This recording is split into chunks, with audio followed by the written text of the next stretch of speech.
કેમ છો વિદ્યાર્થી મિત્રો? આજે આ વિડીયોમાં આપણે ધોરણ 6 ના ઇંગ્લિશ સબ્જેક્ટમાં યુનિટ 3 સ્ટ્રેન્થ ઓફ નેચરમાં લિસનિંગ વિભાગ જે છે તેનું સોલ્યુશન કરવાના છીએ.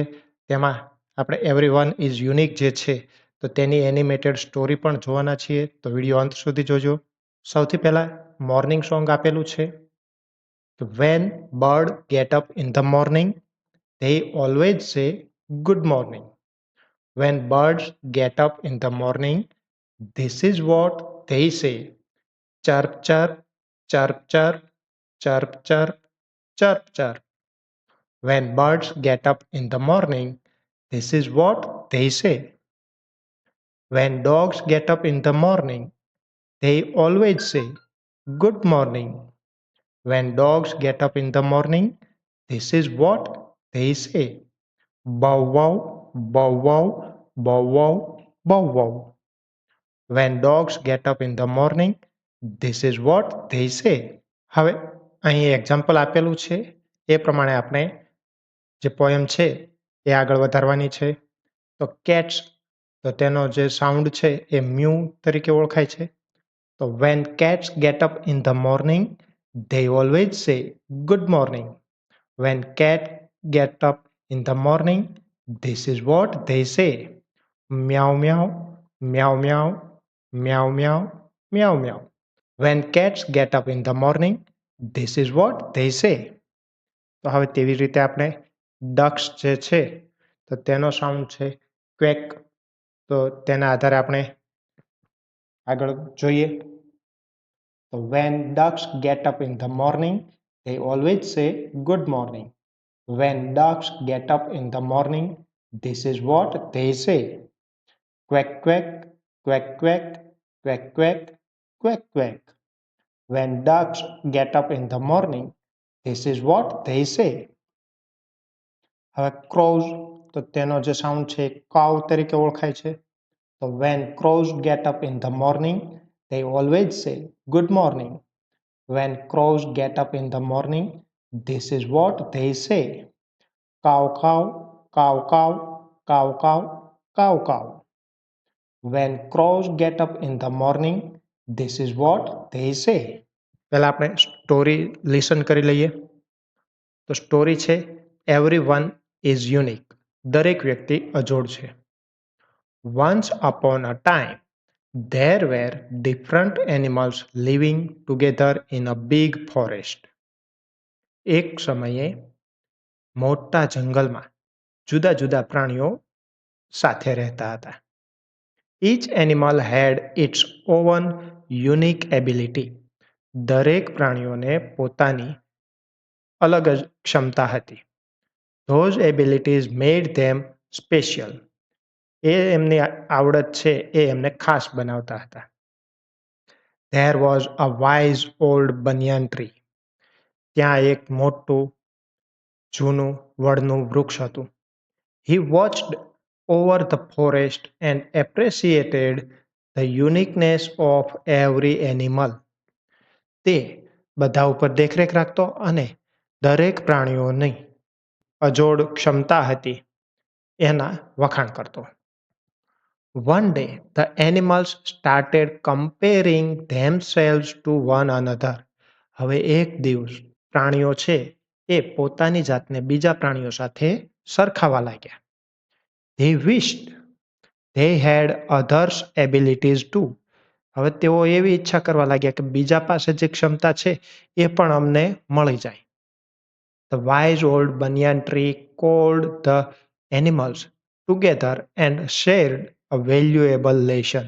હવે આ જે ચતુર વડનું વૃક્ષ હતું એ બધા પ્રાણીઓને બોલાવે છે અને એક અમૂલ્ય પાઠ શીખવે છે.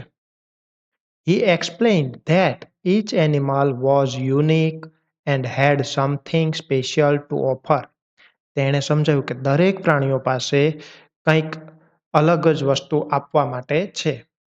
The birds could sing beautifully. પક્ષીઓ સારી રીતે ગાઈ શકે. The rabbits were fast. સસલાઓ ઝડપી હતા. The squirrels were excellent climbers. ખિસકોલીઓ જેવું કોઈ ચડી શકે નહીં. And the bees were hardworking. મધમાખીઓ છે એ સખત મહેનતું હતી.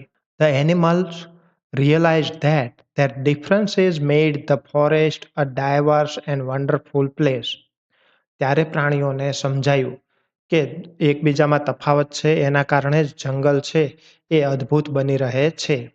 They understood that everyone's uniqueness added to the beauty of their community. તેઓને સમજાયું કે દરેકની જે અલગ ક્ષમતા છે એ આખા સમૂહની સુંદરતામાં વધારો કરે છે. From that day, the animals embraced their individuality and learned to celebrate each other's strength. તે દિવસથી દરેક પ્રાણીએ પોતાની વિશેષતા સ્વીકારી અને એકબીજાની જે શક્તિ હતી તેની ઉજવણી કરવા લાગ્યા. They lived harmoniously and started appreciating one another. તેઓ શાંતિથી રહેવા લાગ્યા અને એકબીજાના વખાણ કરવા લાગ્યા. Everyone is unique in their own way. And that diversity makes the world better place. દરેક વ્યક્તિ પોતાની રીતે અજોડ હોય છે અને આ જ વિવિધતા છે એ દુનિયાને એક ઉત્તમ સ્થળ બનાવે છે. હવે આપણે સ્ટોરીનું એનિમેશન જોઈએ. Once upon a time, there were different animals living together in a big forest. Each animal had its own unique ability. Those abilities made them special. There was a wise old banyan tree. He watched over the forest and appreciated the uniqueness of every animal. One day the animals started comparing themselves to one another. They wished they had others' abilities, too. The wise old banyan tree called all the animals together and shared a valuable lesson. He explained that each animal was unique and had something special to offer. The birds could sing beautifully, the rabbits were fast, the squirrels were excellent climbers, and the bees were hardworking. The animals realized that their differences made the forest a diverse and wonderful place. They understood that everyone's uniqueness added to the beauty of their community. From that day, the animals embraced their individuality and learned to celebrate each other's strengths. They lived harmoniously and started appreciating one another. Everyone is unique in their own way, and that diversity makes the world a better place. Replace the underlined word with the opposite meaning from the bracket. હવે દરેક વાક્યમાં underline કરેલો word આપેલો છે તેનો વિરોધી શબ્દ આપણે અહીં આપેલા કૌંસમાંથી શોધીને વાક્ય ફરીથી લખવાનું છે. તો ફર્સ્ટ આપેલો છે we learn same subject in the school. તો અહીં સેમનું ઓપોઝિટ થશે ડિફરન્ટ. તો આપણું સેન્ટેન્સ બનશે we learn different subject in the school. Second છે every animal has common skill and abilities. Common એટલે સામાન્ય, તો કોમનનું ઓપોઝિટ જોઈએ તો એ થશે યુનિક. તો આપણું સેન્ટેન્સ બનશે every animal has unique skills and abilities. Third sentence છે every part of plants is worthless. Worthless એટલે જેની કોઈ કિંમત નથી તે. તો વર્થલેસનું વિરોધી થશે વેલ્યુએબલ. તો સેન્ટેન્સ બનશે every part of plants is valuable. Fourth આપેલું છે the eagle has poor eyesight. Poor એટલે નબળું, તો તેનું ઓપોઝિટ થશે એક્સલન્ટ. તો આપણું સેન્ટેન્સ બનશે the eagle has excellent eyesight. Fifth આપેલું છે ants are lazy creature. Lazy એટલે આળસુ, તો તેનું વિરોધી થશે હાર્ડવર્કિંગ. અને આપણે સેન્ટેન્સ લખીશું એન્ટ્સ આર હાર્ડવર્કિંગ ક્રીચર્સ. હવે મેચ એ વિથ બી. તો અહીં બીઝ, તો બીઝમાં આવશે હાર્ડવર્કિંગ. તો અહીંયા એફ લખેલો છે. તો તેવી રીતે સેકન્ડ છે ફોરેસ્ટ. તો ફોરેસ્ટમાં આવશે સી એટલે કે બિગ. થર્ડ છે એનિમલ્સ, તો એમાં ડિફરન્ટ. ફોર્થ બનિયન ટ્રી, તો એ હતું વાઇઝ. ફિફ્થ છે લેશન, તો વેલ્યુએબલ લેશન. સિક્સ્થ સ્ક્વિરલ, તો ક્લાઇમ્બર્સ એટલે કે ઈ. Answer the questions. First question આપેલો છે what did the animals start one day. પ્રાણીઓએ એક દિવસ શું શરૂ કર્યું?